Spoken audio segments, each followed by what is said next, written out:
¿Qué otro? Herramientas de trabajo. La mayoría de las empresas ya se están evolucionando constantemente. Ustedes si acuden a, no sé, Nestlé, verán que las oficinas de Nestlé ya es pura Mac, ¿no? Puras computadoras Mac. Y aquel trabajador que no sepa utilizar el sistema Mac, el sistema Apple, no va a poder laborar en estas empresas, ¿no? Entonces, tanto el trabajador como la empresa juntos han estado evolucionando en el sistema tecnológico. Si ustedes también acuden a despachos famosos como el de Tomás Natividad, Basham, Benchi Correa, ya muchos de ellos tienen iPad, tienen celulares, que se manejan en ese sentido, ¿no? Entonces ya no solamente las empresas, sino que incluso despachos de cualquier materia ya están evolucionando. Y con esta evolución también existe la posibilidad de que existan violaciones a derechos laborales y a derechos humanos, ¿no? Primero, vamos a empezar hablando de qué son los derechos humanos. ¿A partir de cuándo México tiene esa roce con los derechos humanos? ¿Alguien puede decir? La reforma de decreto 2011. 10 de junio del 2011, la reforma. Ya habíamos tenido roces desde antes, pero no fue hasta que nos obligaron caso. Roteno David Pacheco, ¿no? Nos obliga a la Corte Interamericana de Derechos Humanos, entre muchas otras cosas, a reformar 10 artículos de nuestra Constitución, en especial el artículo primero constitucional, ¿no? Que se cambió casi completo el artículo primero, desde el título primero, párrafo primero, es el que establece los derechos humanos. Pero de los Estados Unidos mexicanos, todas las personas gozarán de los derechos humanos que reconocen esta Constitución y los tratados internacionales, ¿no? Ya después hablaremos de la famosa mal hablada pirámide de Kelsen, que no es, ¿alguien ha leído la teoría fuera del derecho? ¿Sí las han leído? ¿Me podrían decir cuál es la pirámide de Kelsen? La jerarquización de la ley. Una jerarquía en cuanto a las normas, nos dicen que en la parte principal está la Constitución y que de ahí se derivan las leyes, digamos. ¿Y esa es la pirámide de Kelsen? Sí. Usted leyó la teoría fuera del derecho, donde deriva la pirámide de Kelsen, ¿no? ¿Quién la leyó? La pirámide de Kelsen únicamente es pedagógica, ¿no? ¿Quién la hizo pedagógica? Pues en la misma doctrina que... No, México fue la que hizo pedagógico. ¿Quién? Un famoso jurista. García Maínez, ¿no? García Maínez es el que yo creo se desesperó tanto de que sus alumnos no entendían la teoría fuera del derecho, que él inventó la famosa pirámide de Kelsen, ¿no? Tratando de intentar que sus alumnos entendieran ahora sí lo que sus compañeros nos acaban de explicar, ¿no? La jerarquización de leyes, el artículo 133 constitucional, ¿no? La supremacía constitucional, en la cual actualmente hay unos que podemos debatir si la Constitución y los tratados internacionales se encuentran. Obviamente, si vamos a la Suprema Corte de Justicia de la Nación, los ministros nos van a decir que no, ¿no? Ya lo hemos comprobado en varias jurisprudencias, no es materia de esta cátedra, pero ya lo hemos comprobado en varias jurisprudencias que dice que no. En algunos casos, la Constitución es superior a los tratados internacionales y en otros casos igual podríamos estar a la jerarquía, pero depende de lo que diga la Suprema Corte de Justicia de la Nación, ¿no? Pero bueno, para empezar esta corta intervención que voy a tener el día de hoy, me gustaría saber si alguien me pudiese decir cuál es la diferencia. ¿Cuál es la diferencia? Que aquí en México no se preocupe si alguien no la puede explicar. Porque aquí en México nadie todavía llega a saber exactamente cuál es esta diferencia exactamente entre derechos humanos y derechos fundamentales. Muchos las dicen que son similares. Pues si hablamos de derechos humanos, son aquellos que se encuentran en la Constitución y son los que te la reconocen la Constitución. Y los derechos fundamentales son los positivizados, ¿no? Es lo que la doctrina te señala. Pero ¿alguien me puede decir exactamente qué son los derechos humanos en comparación con los derechos fundamentales? Porque de ahí deriva lo que vamos a exponer el día de hoy.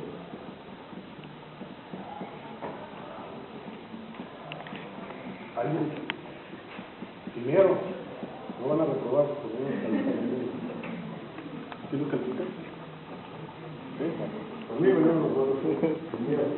Pues no sé que sea eso, pero yo una vez pensé que los derechos humanos son para las personas físicas y los derechos fundamentales son para las personas morales porque ellas no tienen derechos humanos porque son marginales.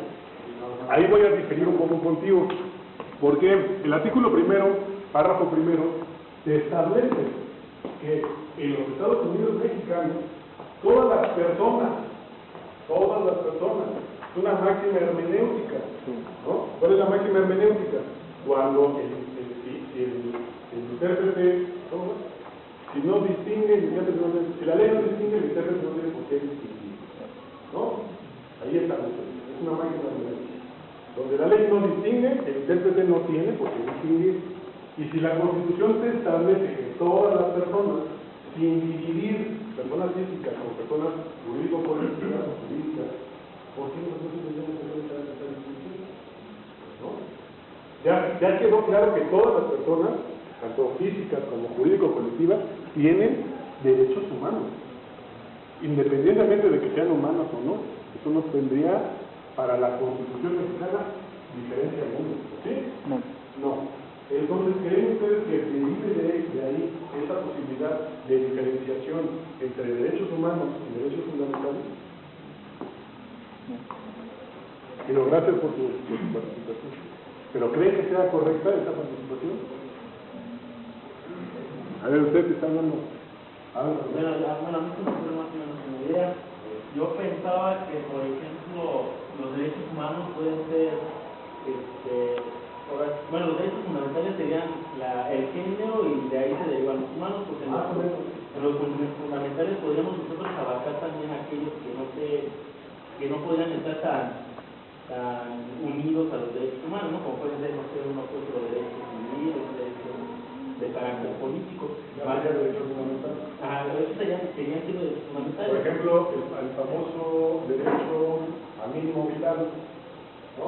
Que tanto lo hace nuestro compañero catedrático Miguel Carbonell, en conferencias de derecho mínimo vital. Se da un derecho humano, un derecho fundamental. No está reconocido en ninguna más en ninguna ejecutoria de nosotros. ¿Qué será? Derecho humano, derecho fundamental. ¿Sí?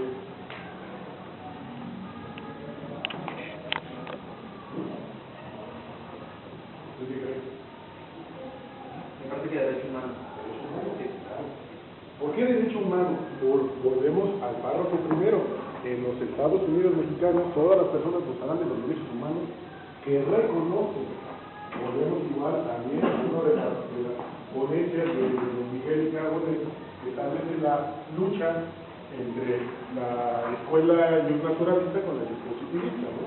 Que según Carbonell, yo estoy de acuerdo con él, en esta reforma gana el naturalismo, ¿no? Porque reconoce aquel derecho que no esté positivizado en la Constitución, cualquiera puede, o la Constitución puede, reconocerse, ¿no? No te lo está otorgando, como decía la Constitución anterior, no te otorga ese derecho, te lo reconoce.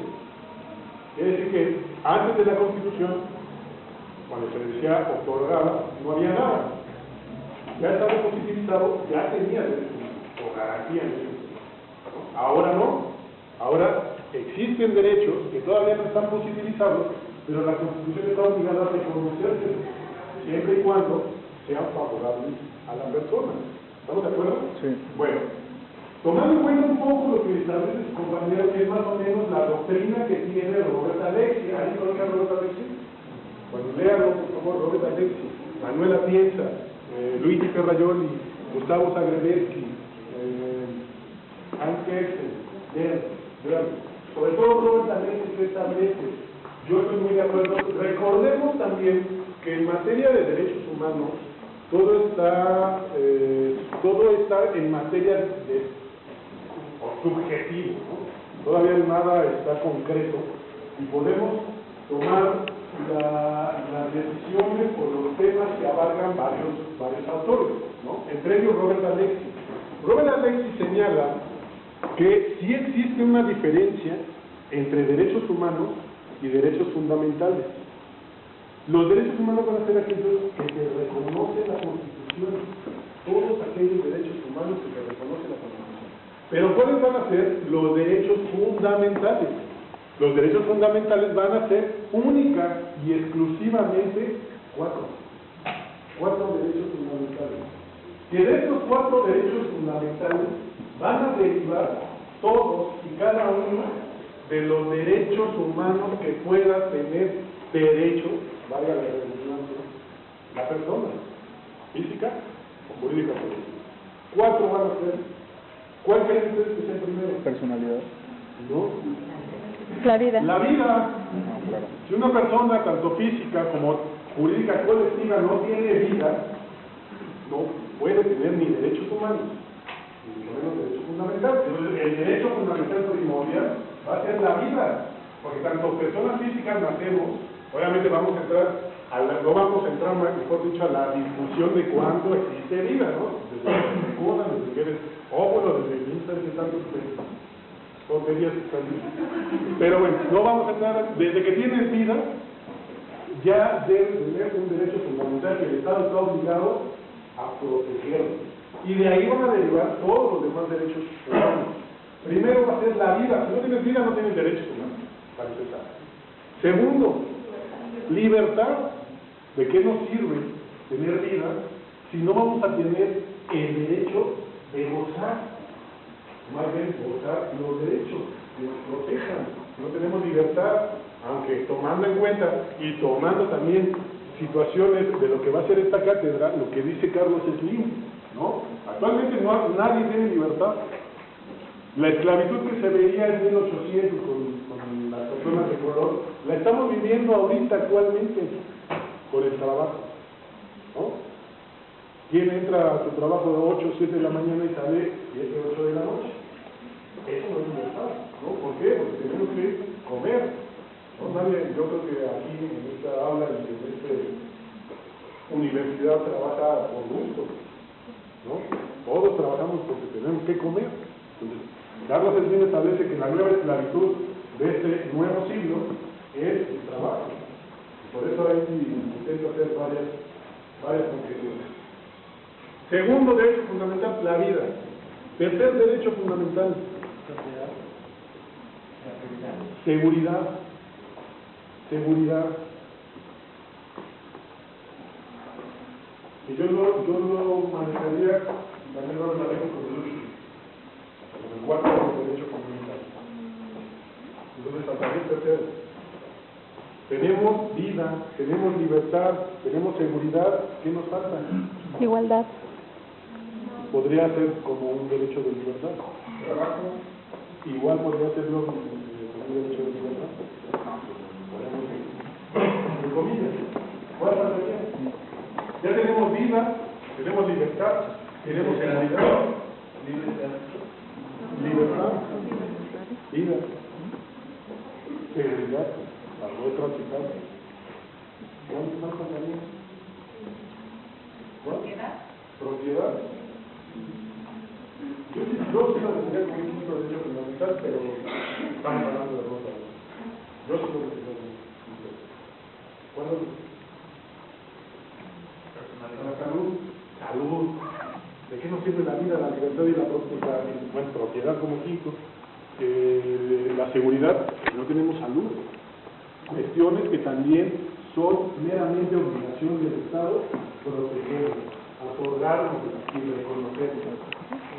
Derivado de estos 4 derechos fundamentales, van a existir ahora sí, y vamos a entrar de lleno a lo que es nuestro tema, los derechos laborales, los derechos digitales, o los derechos en cuanto a la tecnología para los trabajadores, porque aquí va a haber y existen muchos abismos, muchas lagunas de ley que todavía no han sido, en ningún lado, no han podido regular correctamente para que ese derecho pueda compaginar tanto los trabajadores, los patrones, como con las tecnologías, ¿no?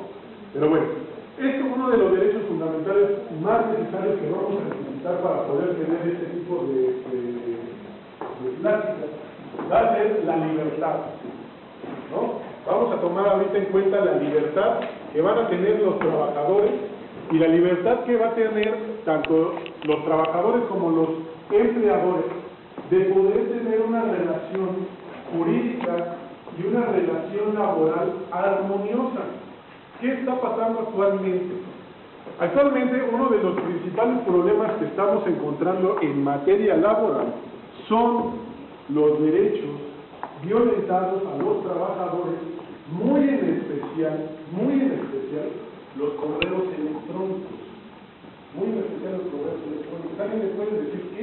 ¿Podrían imaginarse qué está pasando con los correos electrónicos? Intervención, revisión de... ¿Intervención por parte de quién? De los empleadores, de los patrones, ¿no? ¿Qué está pasando? Les platico un caso que sucedió hace alrededor de 2 años. Una empresa, no voy a decir el nombre, pero yo creo que todos la debemos conocer, que transporta con vehículos blindados en dinero a varias empresas, incluso le trabaja a instituciones bancarias. Ya sabemos qué empresa es, la del Águila famosa, ¿no? Bueno, esta empresa se aquejaba de que estaba teniendo un constante robo por parte de ciertas personas a este tipo de vehículos, que ya sabían, se estaba presentando robo a estos vehículos a sabiendas de cuándo se bajaba digamos, el momento perfecto para poder robar este tipo de vehículos que son casi impenetrables, ¿no? Ya sabía el ladrón en qué momento poderlo asaltar, en qué momento poder intervenir para poder bajar al chofer, bajar a las personas que estaban ahí y sacar todo el dinero. Esta empresa hace 2 años empezó a tener este tipo de problemática. Si alguno de ustedes trabaja, espero que todos, esperemos que todos trabajemos, si alguno de ustedes trabaja, sobre todo en empresas, se darán cuenta que estas empresas nos otorgan un correo electrónico institucional. Ahora, la pregunta es, y aquí va a venir o va a derivar la problemática que tuvo esta empresa. La pregunta ¿es correcto que independientemente que esta empresa tenga el dominio de estos correos electrónicos porque son suyos, ¿no? Él contrata a una empresa para que no sé, la verdad no tengo ni idea de cómo lo hagan en materia digital, pero que tenga cada uno de mis trabajadores un correo electrónico institucional. Pedro López, @ el nombre de la empresa, ¿no? Todos y cada uno de ustedes van a tener un correo institucional personal. Ahora la pregunta es, ¿esto es correcto? ¿Esto es un derecho que pueda tener un trabajador? Y la respuesta es sí, ¿no? Sí puede tener derecho a tener un correo creado por una institución. La segunda pregunta, que es la más complicada, ¿de quién es propiedad ese correo? ¿Y de quién es propiedad lo que se va a estar transmitiendo en ese correo? Será obligación y derecho del patrón poder intervenir esos correos electrónicos que se mandan. Esta es la pregunta y esta es la problemática que actualmente México y muchas partes del mundo, incluso España, tuvo un problemón porque se atrevió, en el 2011 me parece, se atrevió jurídicamente y jurisprudencialmente a señalar si tenían o no derecho los patrones de intervenir a estos correos electrónicos. Tomen ahorita en su mente si es correcto o no es correcto, si es legal o no es legal, tener el dominio y tener el derecho de poder entrar a un correo de uno de mis trabajadores, incluso si no me dio el permiso, la autorización previa de poder yo vigilar lo que está mandando a través de mi correo que yo estoy pagando, ¿no? Porque tengo que pagar un dominio, si no mal recuerdo. Ustedes me van a corregir porque yo no tengo mucha idea de cómo se maneja, no estoy maestro. Jaime nos va a decir cómo se manejan esas situaciones. Pero según yo tienes que pagar un dominio a poder tener ese manejo de correos electrónicos. No sé. no tiene nada que ver con la mujer. Tomen argumento. Seguimos con el ejemplo. Esta empresa hace 2 años se enteró, o tenía la preocupación de que le estaban robando dinero, estaban asaltando a sus camiones, ¿no? Se da cuenta esta empresa de esta manera, empezando a supervisar a sus trabajadores, porque se le hacía raro. ¿Cómo era posible que tan fácilmente se estuvieran robando o estuvieran asaltando, porque era lo que estaban haciendo, a los choferes que manejaban ese tipo de vehículos? ¿Y cómo sabían en qué momento se detenía el carro, en qué momento se bajaba? Porque no siempre se bajan todos. Hay un momento en el cual el vehículo queda desprotegido, que es el momento blanco, lo llaman ellos. Ellos tienen el derecho incluso de utilizar su arma de fuego, ¿no?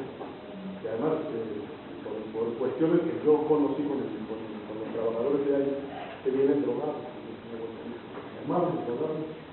pero bueno, eso sí, ustedes no creo pero bueno, hay un punto blanco que lo llaman ellos, en el cual, si llegan a ser asaltados, no van a tener la protección por parte del vehículo para no tener, o para que puedan ser tomada el dinero que sale. Hay un punto blanco en el momento en que se bajan todos, porque solamente existe una persona que se va a quedar adentro, pero al momento de abrir, para poder retirar el dinero, digamos que ellos van a tener que hacer ciertas maniobras personales, físicas, para poder cubrir esos puntos blancos.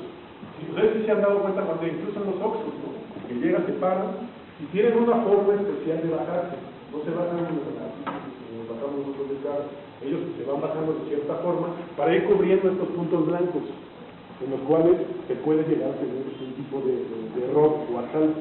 Cubriendo ya todo el punto blanco ya es imposible casi a menos que destruya el vehículo, de poder entrar a abrir y tomar el dinero, ¿no? Existe este punto blanco. Entonces le hacía raro a la empresa como ya varias ocasiones las personas que estaban en esta situación se alejaban de que siempre los robaban en estos puntos blancos, ¿no? O sea, ya sabían los ladrones en qué momento llegar y tomar a las personas que se estaban bajando y en qué momento de toda esta actuación, podríamos decirlo, era el momento para poder tomar el dinero, ¿no? Empieza a investigar la empresa, empieza a buscar en todo su sistema, en todos los correos electrónicos, y se da cuenta que uno de sus trabajadores, a través del sistema electrónico que tenía la empresa, del sistema de internet que tenía la empresa, avisaba a otras personas de en qué momento tenían que estar, porque obviamente tienen un protocolo que deben de seguir, ¿no?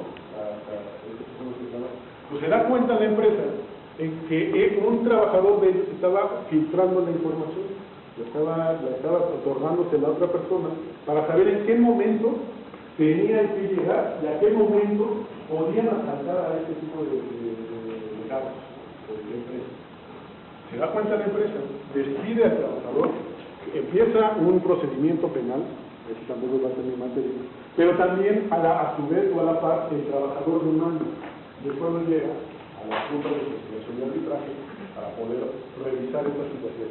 Pero antes de llegar al resultado que llegó la Junta de Conciliación y Arbitraje, quisiera preguntarles a ustedes, ¿qué creen que pasaría? ¿Qué dirían ustedes como trabajadores y como patrones? Tienen el derecho, pónganse en lugar del trabajador, ¿no?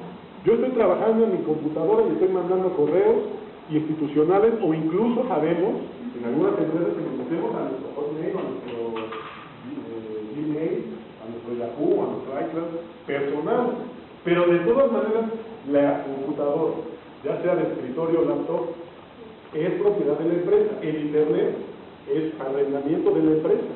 Todo el ámbito que nos rodea como trabajadores es propiedad de la empresa. Tenemos el derecho como trabajadores de, utilizar nuestro correo electrónico para mandar cuestiones personales de mi correo personal, enviar situaciones y que la empresa pueda monitorear lo que yo estoy mandando. Y dos, también tiene derecho la empresa de monitorear su correo o lo que yo estoy mandando y generando mediante correo institucional.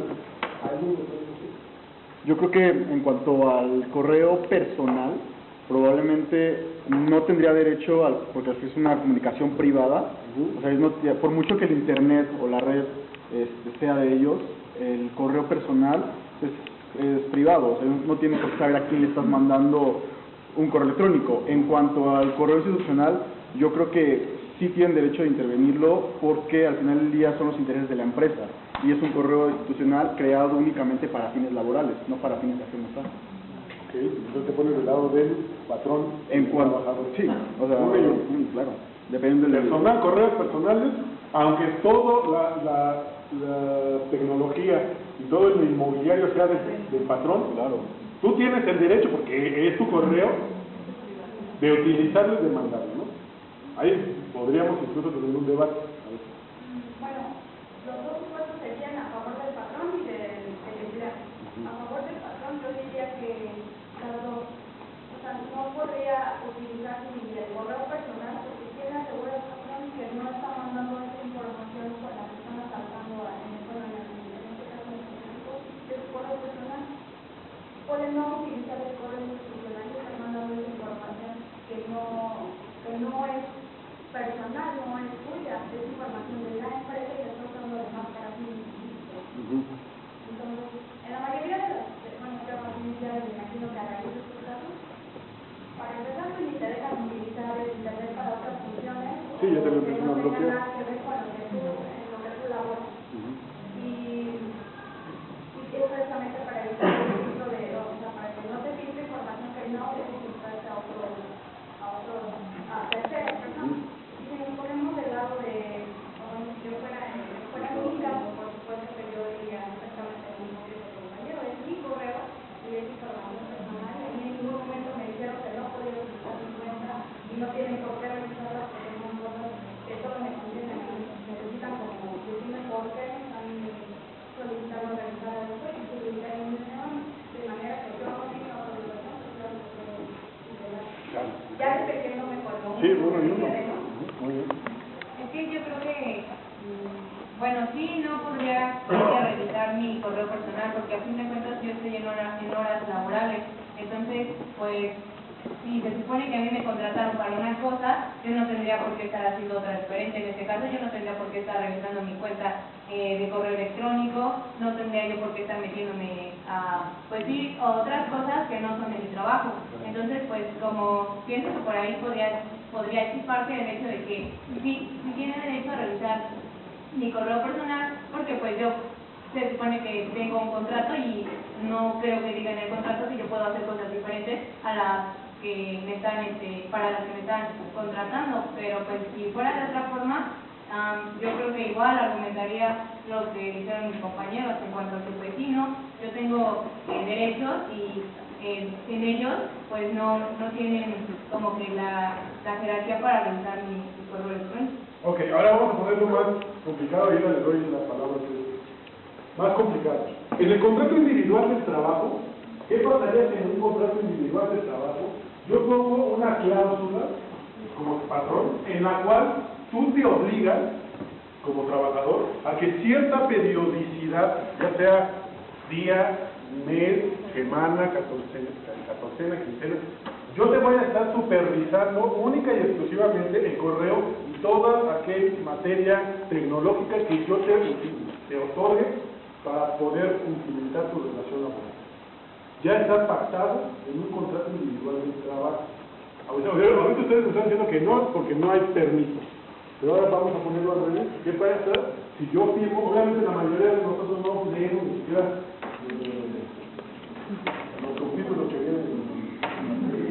Mucho menos vamos a leer un contrato individual de trabajo, menos cuando lo redactamos nosotros los laboralistas, ¿no? Que no nos entendemos ni nosotros de lo que estamos diciendo, menos ustedes. Pero ahora, lo leen, se dan cuenta, lo firman, ponen su huella y ponen su firma. Ya están aceptando, es un acto bilateral, un consentimiento bilateral, en lo cual ustedes dan el permiso al patrón de que los estén monitoreando. las 24 horas, los 365 días del año.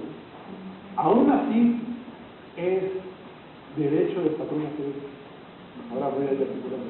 Pues yo creo que no, porque a pesar de supuesto que está en la cláusula, mencionaba que es como el seguimiento para el correo que la misma empresa, digamos, me otorgó para cumplir con mis funciones. Pero en el caso del correo personal, creo que de cualquier manera, aunque estés usando la red, aunque no estés haciendo en horas de trabajo, que probablemente no sea correcto para los trabajos que esté desempeñando, no tenían derecho, porque yo creo que era más su derecho si la empresa hubiera iniciado una investigación y ya con un permiso legal hubieran tenido que revisar cosas, o sea, que la empresa ya sospechara. Es uno de mis trabajadores.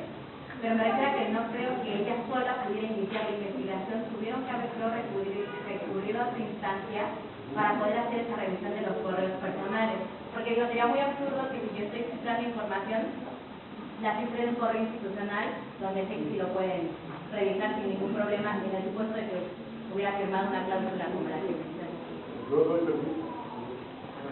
Mi opinión es que el correo personal de ninguna manera, en absoluto, solo una autoridad muy competente, y en el caso del correo de la empresa yo entendería esa cláusula como no puesta. Así pueda yo decir que expresamente doy mi consentimiento para que la revisen, la monitoren, etcétera, voy y me quejo y así tengo firma, alegaría con mi asesor legal, etcétera, que esa cláusula se tenga por no puesta, por lo siguiente, nula. ¿Sí? Es una revisión al absurdo, pero para completar, aquí hay, para quienes estudian en la casa de diseño, la escuela les otorga un casillero para que guarden sus cosas y demás. No, se entiende como una extensión de su privacidad, no puedes llevar a tu lugar de trabajo cosas que te pueden estorbar. No, y con esta excusa de que yo te lo doy, es mío, yo puedo andar revisando, no. Tienes una orden, no la tienes. No puedes poner como excusa que es mío para estar, si no, pues mejor no vendes el servicio. Yo creería que si la empresa da ese beneficio, que es un correo institucional para mejorar el trabajo, para que no estés enviando el correo personal precisamente, un cliente, etcétera, proveedor, lo tome más en serio, no sería de ninguna manera una excusa para decir, yo lo voy a revisar. No hay discusión. Yo creo que yo considero que sí es necesario que exista un control en las comunicaciones que tienen los empleados, porque pues estamos en el supuesto de que son para fines de la institución, ¿no? Y nada más.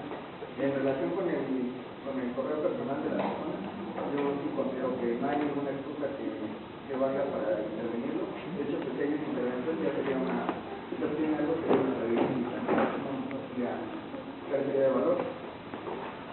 No creo que sea prueba ilícita, pero porque la Ley Federal del Trabajo te permite como patrón o trabajador ofrecer las pruebas que nosotros consideremos para poder acreditar la lícita de la empresa. Sí podemos utilizar como prueba los correos electrónicos, obviamente llevando el procedimiento que se señala la Ley Federal del Trabajo, 878-91 de la Ley Federal del Trabajo, para poder ofrecer y exhibir ante la Junta. Obviamente debemos de llevar los mecanismos necesarios para su reproducción ante la Junta Federal o Junta Local de Conciliación y Arbitraje.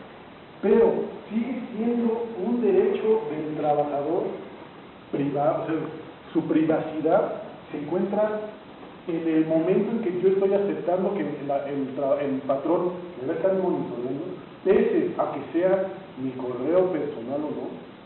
Si no, imagínense, esta empresa nunca hubiera dado con el trabajador que está robando, de haber infringido esta supuesta norma o esta supuesta ley. La empresa estaría perdiendo millones y millones de pesos, ¿no? Para lograr encontrar a ver quién fue esta persona. Yo creo que aunque el contrato estipule que te pueden monitorear, está bien.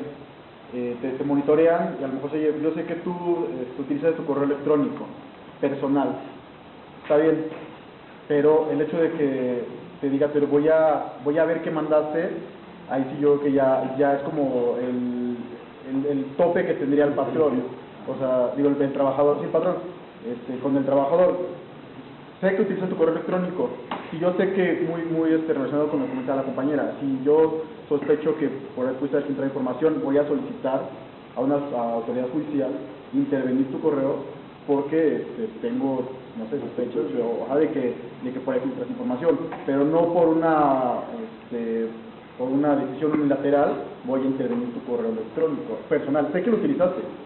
Ok, entonces la máxima de todos ustedes es que si se trata de correos personales, debe de existir una orden jurisdiccional para poder yo entrar a este correo. Pero si se trata de un derecho, de un correo de relación institucional, lo puede realizar el patrón al momento que quiera. Yo considero que sí, porque también, como bien hemos dicho durante toda esta clase, también las personas morales tienen sus derechos. Entonces, si él tiene el derecho sobre eso y le está pagando y te lo está brindando a ti como una herramienta de trabajo, yo considero que ahí sí podría tener la apertura de poder estar monitoreando lo que hacen los trabajadores. Respecto al personal, coincido con Agustín, hasta cierto punto no lo puede. Si bien es cierto, está ocupando la máquina y herramientas de trabajo, pero al ser ya un correo personal no tiene la autorización de estar monitoreando en el momento que él lo decida. Claro, ok. Bueno, yo creo que es una cláusula nula totalmente. Primero, cuando tienes un correo personal y un correo institucional, tienes un usuario y contraseña. Entonces tú eres la única persona que debería de tener este usuario y contraseña. Al mismo tiempo, si la empresa te está otorgando este correo electrónico, es una herramienta de trabajo para ti. Esto no quiere decir que a lo mejor te pertenece el dominio, pero sí te pertenece el usuario y la contraseña.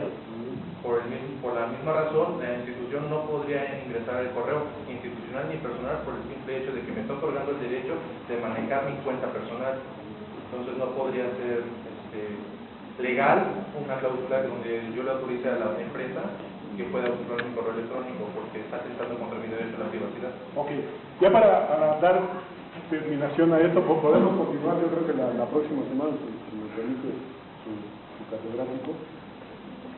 ¿Qué pasó en España?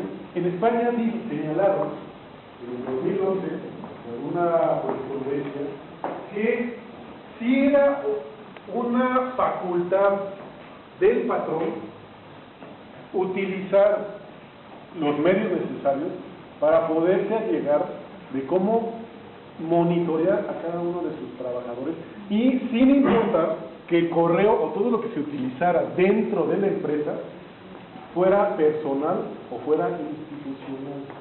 Imagínense qué grave error utilizó y llevó la Corte Española para poder señalar que el patrón, porque fue un grave error y en el 2013 tuvieron que cambiarlo, ya se les venía el mundo encima. De por sí los españoles. Pero bueno, sí dice que sí la Corte Española.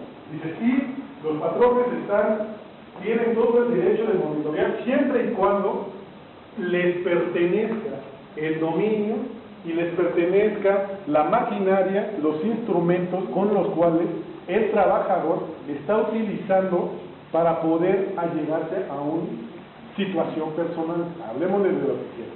No pueden utilizar Facebook, no pueden utilizar Twitter, no pueden correos electrónicos, porque todo va a poder ser monitoreado por tu patrón. Todo lo puede ser monitoreado. Ahora, obviamente esto fue la locura en España, ¿no? Obviamente no podíamos hacer nada, no podían hacer nada los españoles, porque ya todo lo estaban monitoreando por tu empresa. ¿Qué pasa aquí en México? En México tenemos una laguna legal completamente absurda. No sabemos qué hacer. La Ley Federal del Trabajo, la Constitución Política de los Estados Unidos Mexicanos, no te señala qué poder hacer en caso de esta situación.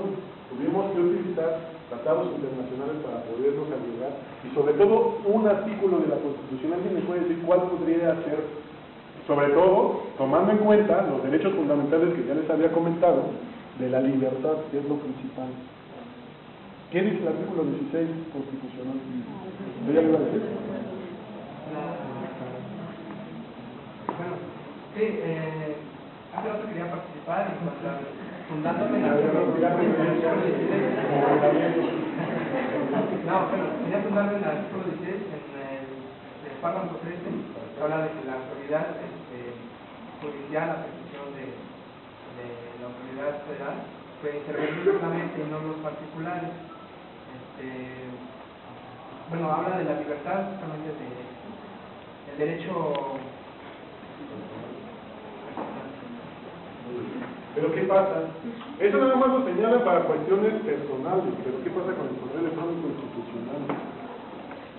Y más aún si es genérico, por ejemplo, ventas, dominio de la empresa. Más aún si es genérico, porque pues, hay usuarios que se asignan al trabajador por la rotación. Y, por ejemplo, llega el de administración,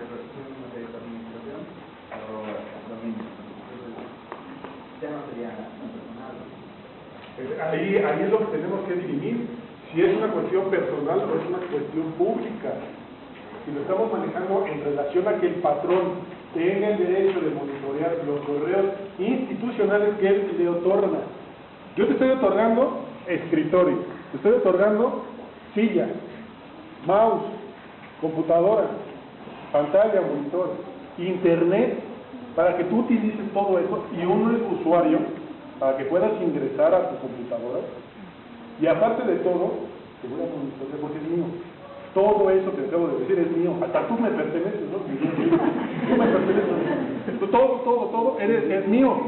Yo tengo el derecho de monitorear lo que estás haciendo, porque lo que tú estás haciendo, ahora vamos a ponerlo del lado del patrón, todo lo que tú puedas estar haciendo me puede perjudicar a mí, y si yo no lo estoy supervisando, en cualquier momento puede pasar lo de esta empresa famosa, ¿no? Que me van a estar robando. Y si yo no superviso y no tengo el derecho de poder entrar a tu correo electrónico para ver qué es lo que estás haciendo, porque ahí también podría derivar una cuestión de relación laboral en relación al artículo 47 de la Ley Federal del Trabajo, causas de qué?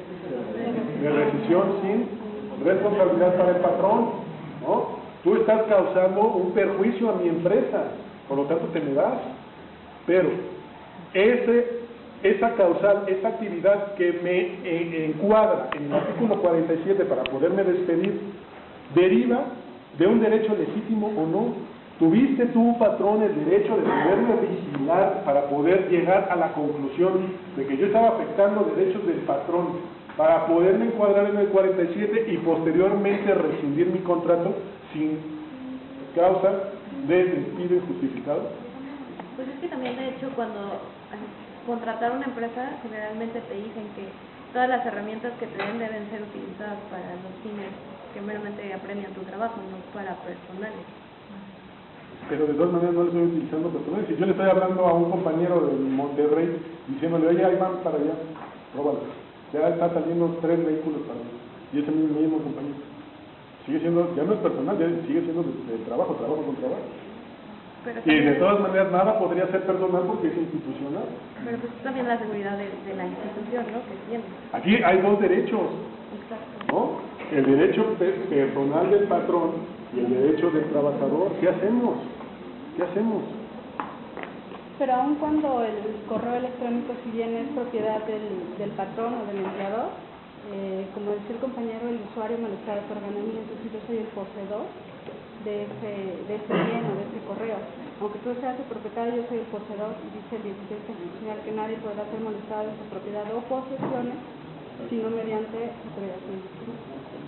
Yo difiero un poco de lo que dice la compañera, porque al final del día el usuario que te están otorgando pertenece a la empresa, o sea, te estoy dando un usuario para que ingrese a tu computadora, y no es de que no es que el patrón llegue y te siente en tu computadora, o llegue y te siente en tu computadora, o sea, estos son medios digitales o que utilizan para intervenir. O sea, por mucho que tú tengas tu password y tu usuario, es meramente para entrar a tu computadora, pero todo lo que está dentro de la computadora sigue siendo propiedad del patrón. O sea, él puede utilizar sus medios, herramientas que tenga la propia empresa para hacer sus monitoreos, no precisamente sentarse en el escritorio mientras su computadora.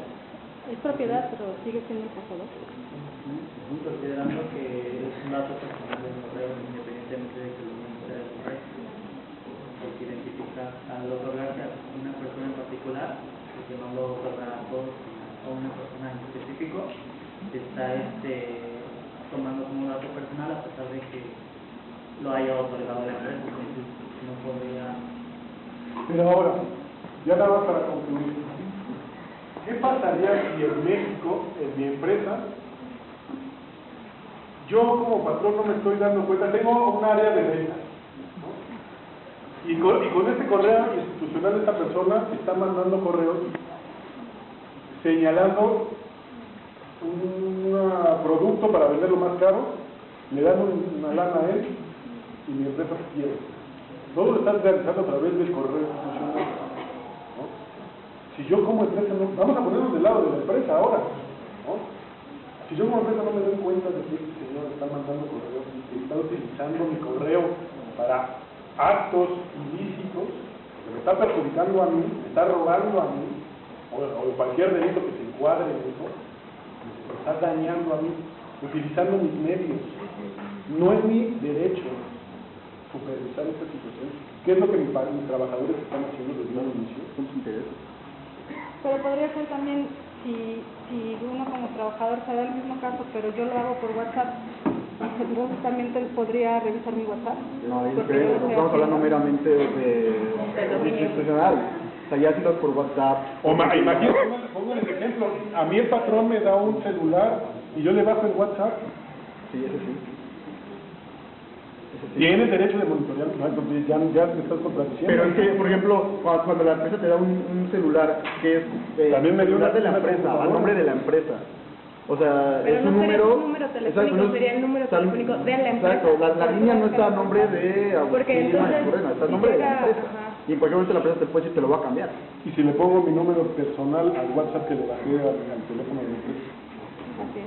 Pasa el mismo tema del si entro correo a Facebook, personal. Pasa el mismo tema del correo personal. Artículo 16 es la respuesta, pero vean toda esta situación, cómo afecta al patrón, cómo afecta. Y sí, ahorita podríamos hablar del pobrecito trabajador, ¿no? No podría ser utilizado el correo electrónico ni ningún medio electrónico si no existe previa autorización judicial, ¿no? Si no lo hice conforme al derecho judicial, solicitando una autoridad me dé el permiso, o incluso esta misma autoridad investigue, no va a ser materia de prueba en un juicio laboral. Esa es la respuesta. Pero vean la situación que puede llegar a padecer. Le pueden monitorear, que de todas maneras todas las empresas lo hacen, ¿eh? Todas las empresas te monitorean. Y todas las empresas pueden saber lo que estás haciendo en tu Facebook, o en tu Twitter, o en tu WhatsApp, siempre y cuando tú estés utilizándolo desde un aparato que le pertenezca a la empresa. Esa es una cuestión para poder incluso llegar a hacer una especie de regulación. ¿Qué pasa ahora con los derechos del patrón? ¿No? Sí, el trabajador pobrecito, pero si lo está utilizando para realizar actos que van en contra de mis derechos, ¿no? Hasta aquí la voy a dejar, porque ya el maestro tiene que yo le tengo que retirar. En la próxima semana, no sé qué día, podríamos abarcar ahora derechos, o la nueva modalidad de los trabajadores a distancia, que tampoco está regulada en la materia laboral. ¿Y qué pasa? Y muchos trabajadores, Huawei, digo, empresas Huawei, Nestlé, Google, México, mi empresa incluso Cyber Services México, ya está utilizando estos servicios de trabajos a distancia y no está regulado en México. Y no está regulado en muchas cosas, ¿eh? Porque un trabajador a distancia puede trabajar en su casa. Pero ¿qué pasa con la seguridad social? ¿Qué pasa con los derechos laborales? ¿Qué pasa con los derechos personales? Todos, a ver si lo abarcamos la próxima semana, ¿no? Muchas gracias.